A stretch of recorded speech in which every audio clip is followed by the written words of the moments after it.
Students, welcome to our channel simplified zoology. तो आज हम लोग अपने जूलॉजी के 6 सेमेस्टर जो कि हमारा एवोल्यूशनरी एंड डेवलपमेंटल बायोलॉजी है, इसके बारे में हमें डिस्कस करना है कि हमारे फर्स्ट पेपर में, यानी कि जैसे कि हम जानते हैं कि 6 सेमेस्टर में हमें 2 पेपर पढ़ना है, पेपर 1 एंड पेपर 2 थियरी में। तो पेपर 1 जो हमारा है वो एवोल्यूशनरी एंड डेवलपमेंटल बायोलॉजी है, जिसमें हमें टोटल 8 यूनिट कवर करने हैं। और इसमें जो हमारा पहला यूनिट है थियरीज ऑफ एवोल्यूशन है। थियरीज ऑफ एवोल्यूशन में हमें 4 पॉइंट कवर करने हैं, जिसमें जो हमारा सबसे पहला पॉइंट है वो हमारा है ओरिजिन ऑफ लाइफ, यानी कि इस अर्थ पे लाइफ यानी जीवन की उत्पत्ति कैसे हुई, कौन कौन सी ऐसी थियरीज थी जो इसको एक्सप्लेन किया। दूसरा हमारा पॉइंट है historical review of evolutionary concept, जिसमें कि हमें Lamarckism, Darwinism, natural selection theory, sexual selection, artificial selection, यानी कि ये थोड़ा सा ज़्यादा ही इम्पोर्टेंट रहने वाला है हमारे लिए, क्योंकि इसमें यहाँ से हमारे लॉन्ग क्वेश्चन बनते हैं, जिसको आप ऐसे समझ सकते हैं कि लैमार्कवाद क्या है, पहले भी हमने पढ़ रखा है। डार्विनवाद क्या है, डार्विन के द्वारा दी गई कौन कौन सी थियरी हैं। तो डार्विन मेनली डार्विनिज्म, जिसमें हमें natural selection theory of evolution, sexual selection, artificial selection, ये कुछ चीजें पढ़नी होती हैं। आगे हम देखते हैं तो जो हमारा थर्ड टॉपिक है modern synthetic theory of evolution. ये थियरी भी बहुत इंपॉर्टेंट है। Mostly question modern synthetic theory से ही पूछते हैं, क्योंकि ये मोस्ट एक्सेप्टेबल है। नेचुरल सिलेक्शन भी पूछता है आपका, सेक्सुअल सिलेक्शन भी पूछता है, लेकिन मॉडर्न सिंथेटिक थ्योरी से क्वेश्चन आने की संभावना थोड़ी सी ज्यादा होती है। अगला टॉपिक जो हमारा फर्स्ट यूनिट का है वो पैटर्न ऑफ एवोल्यूशन है, जिसमें हमें डाइवर्जेंस, कन्वर्जेंस, पैरेलल और को एवोल्यूशन के बारे में पढ़ना होता है। अगर इसको हम ऐसे समझे कि डाइवर्जेंस की अगर हम बात करें तो यहाँ पे हम ये देखेंगे कि ओरिजिन इनकी एक होगी, आगे जाकर के वो थोड़े एवोल्यूशन की वजह से डिफरेंट हो जाएंगे। कन्वर्जेंस में हम देखेंगे कि इनका क्या है, सेम वही जैसे डाइवर्जेंस है उसका उल्टा जैसे हमने कन्वर्जेंस कर दिया कि फंक्शन तो अलग अलग होंगे बट उनकी ओरिजिन क्या होगी, सेम होगी। पैरेलल इवोल्यूशन में क्या होता है कि सपोज करिए जैसे कि एक हम अगर कहें कि एक एंसेस्टर है, ठीक, उससे आगे जाके इवोल्यूशन की वजह से 2 स्पीसीज बनती हैं और दोनों ही अभी आज तक कंटिन्यूअसली चलती चली आ रही हैं इन्वायरमेंट में। तो ये हमारा क्या हो जाएगा, पैरेलल इवोल्यूशन हो जाएगा। ऐसे ही अगर हम देखें तो जो हमारी सेकेंड यूनिट है पॉपुलेशन जेनेटिक्स, जिसमें कि हमें micro evolution, macro evolution, allele frequencies, genotype frequencies, Hardy Weinberg equilibrium and condition for it maintenance, यानी कि यहाँ पे जो इस जगह से जो हमारा सबसे मेन टॉपिक आता है वो हमारा है हर्डी वेनबर्ग इक्विलिब्रियम। ये थोड़ा सा ज्यादा इंपॉर्टेंट है, क्योंकि ये हमेशा ही, चाहे आपका कोई कॉम्पिटिटिव लेवल का एग्जाम हो चाहे आपका बीएससी लेवल का एग्जाम हो, हर जगह ही यहाँ से क्वेश्चन आपको देखने को मिलेंगे। नेक्स्ट जो हमारा टॉपिक है forces of evolution, mutation, selection, genetic drift, इन सब की वजह से, यानी कि कुछ ऐसे फोर्स, एक तरीके से ऐसा मीडियम हम कह सकते हैं जिसकी वजह से इवोल्यूशन हो रहा है। अभी हम म्यूटेशन की बात करें तो अचानक से हमारे जीन में कोई परिवर्तन हो जाना, ठीक, सिलेक्शन, जेनेटिक ड्रिफ्ट, ये सब चीजें जो हैं ये एवोल्यूशन में बहुत ही मेन रोल प्ले करती हैं। तो हर एक चीज के बारे में हमें थोड़ा थोड़ा जानना है। अगली जो हमारी थर्ड यूनिट है डायरेक्ट एविडेंसेस ऑफ एवोल्यूशन, यानी कि यहाँ पे हमें फॉसिल के बारे में, टाइप ऑफ फॉसिल के बारे में, फॉसिल रिकॉर्ड के बारे में, डेटिंग ऑफ फॉसिल के बारे में, फाइलोजेनी ऑफ फॉर्स के बारे में जानना होगा।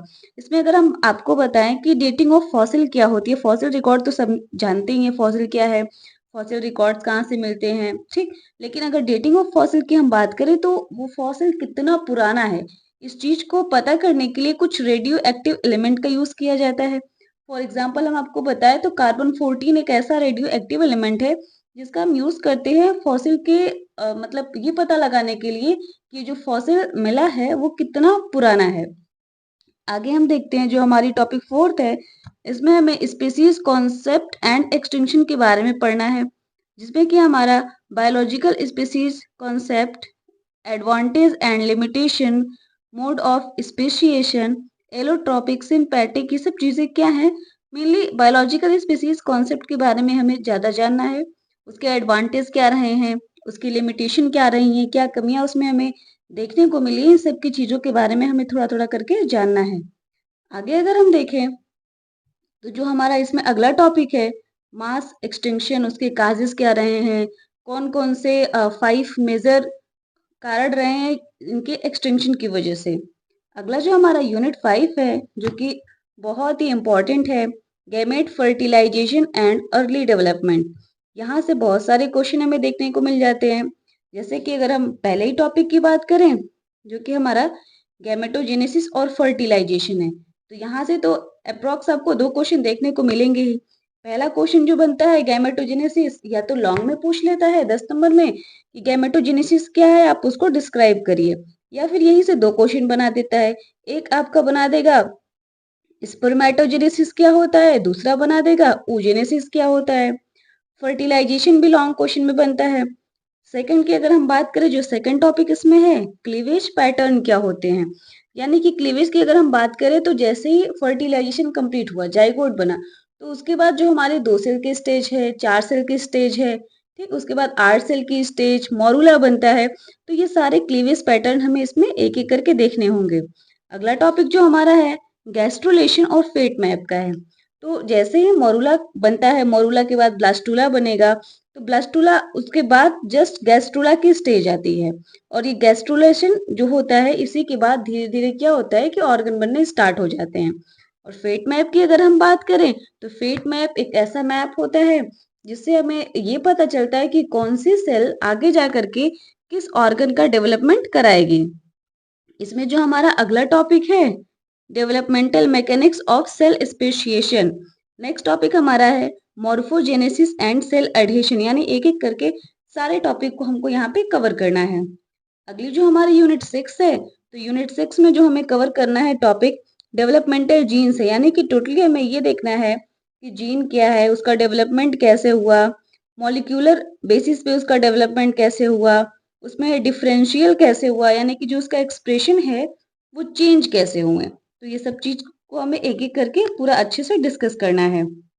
यहाँ से भी आपको क्वेश्चन मिलता है जीन डेवलपमेंट से, मॉलिक्यूलर बेसिस ऑफ डेवलपमेंट से। तो यहाँ से ये कुछ एक दो ऐसे इंपॉर्टेंट क्वेश्चन आपको देखने को मिल जाएंगे। अगली जो हमारी 7वीं यूनिट है, अर्ली वर्टिब्रेट डेवलपमेंट। यहाँ से भी आपको, जैसे कि अगर हम बात करें कि अर्ली डेवलपमेंट ऑफ वर्टिब्रेट में फिश का, बर्ड का, मैमल का, इन सब का अर्ली डेवलपमेंट कैसे हुआ, मेटामॉर्फोसिस क्या होती है। तो अगर हम मेटामॉर्फोसिस की नॉर्मली बात करें, तो हम इसको रूपांतर कहते हैं, यानी कि अगर हम कहें कि लार्वल फॉर्म से एडल्ट फॉर्म में जो चेंज होता है, ठीक, वो मेटामॉर्फोसिस कहलाता है। ये रेट्रोग्रेसिव भी होता है, ये प्रोग्रेसिव भी होता है। प्रोग्रेसिव हुआ मतलब कि हमें पॉजिटिव इफेक्ट देखने को मिलते हैं, यानी कि अगर लार्वल लोअर कंडीशन में है, तो वो डेवलप होके थोड़ा सा उसमें हायर चीजें देखने को मिल जाती है, वेल डेवलप्ड वो हो जाता है। लेकिन अगर यही हम कहें कि रेट्रोग्रेसिव मेटामॉर्फोसिस क्या होती है, तो उसमें कि लार्वल कंडीशन में तो चीजें डेवलप्ड रहती हैं, लेकिन जब वो एडल्ट होता है, तो वो चीजें रिड्यूस्ड हो जाती हैं। आगे हम देखते हैं, इसमें हमें स्टेम सेल के बारे में भी पढ़ना है। नेक्स्ट जो हमारा इसमें टॉपिक पढ़ना है, वो हमारा इन्वायरमेंटल रेगुलेशन ऑफ डेवलपमेंट है। लास्ट यूनिट जो हमें कवर करनी है हमारे फर्स्ट पेपर में, वो लेट डेवलपमेंट प्रोसेसेस है।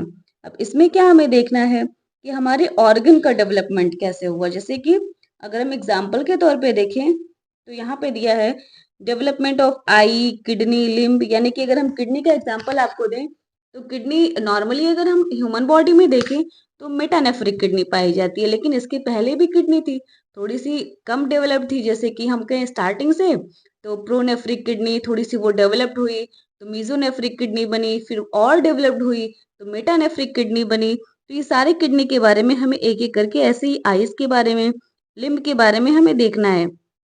इसमें जो हमारा अगला टॉपिक है, मेटामॉर्फोसिस, यानी कि कौन से हार्मोनल रिएक्टिवेशन हुए हैं जिसकी वजह से एम्फीबियन, इंसेक्ट, इस सब में मेटामॉर्फोसिस होता है।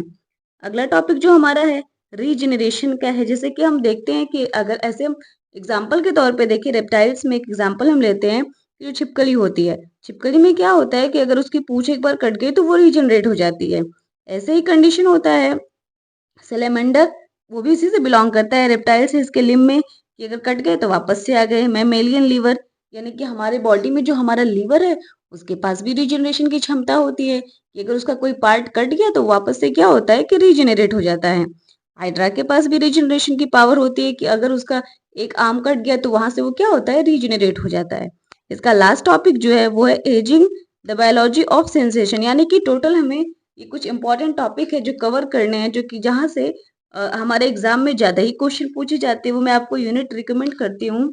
जैसे कि हमारा यूनिट 5 है, यहाँ से ज्यादा क्वेश्चन आएंगे। यूनिट 6 है, यहाँ से ज्यादा क्वेश्चन आएंगे। यूनिट 8 हमारा है, यहाँ से कुछ ज्यादा क्वेश्चन देखने को मिल जाते हैं। वैसे ही अगर हम स्टार्टिंग के कुछ यूनिट को देखें तो यहाँ पे भी जो हमारा है origin theories of life, sorry theories of evolution, इसमें जो हमारा है कि ये Lamarckism, Darwinism, natural selection, modern synthetic theory, ठीक। फिर इसके बाद mutation, selection, Hardy Weinberg equilibrium, इसके बाद हमारा फॉसिल डेटिंग, इसके बाद जो हमारा आ जाता है बायोलॉजिकल स्पीसीज कॉन्सेप्ट। तो ये कुछ इंपॉर्टेंट यहाँ पे टॉपिक्स दिए हैं जहाँ से एग्जाम में क्वेश्चन आने की ज्यादा संभावना होती है। तो अगर आपको हमारा वीडियो